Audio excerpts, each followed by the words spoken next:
Miss, saan po ba yung opisina ni Ma'am Alma? Ay, kakanan po kayo. Tapos yung pinakadulo po, yun na po yung office niya. Okay, salamat po.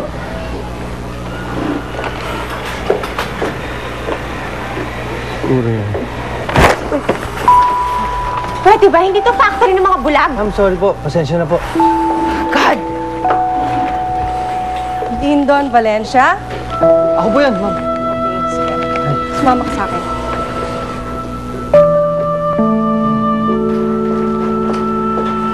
Lucille! Nay! Kamusta pala yung meeting mo with Mr. Ramos kanina? Ay, okay naman po. Ipapadala na po yung kontrata next week. Very good. Pero kailangan samahan mo ako sa meeting ko with Mr. C ngayon. Okay. Sige po. Ngayon na ba? Yeah. Okay, let's go! Hindi dapat tayong maghiwa-hiwalay. Mapanganib ang lugar na pupuntahan natin. Nandun ang mga sinumpaang duwende na maaaring gustong maghiganti sa atin. Mag-ingat tayong lahat. Tayo na.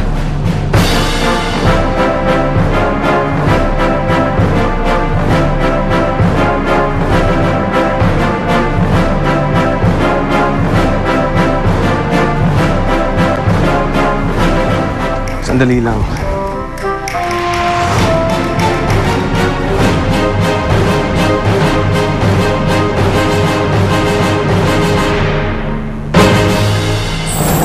Dindon?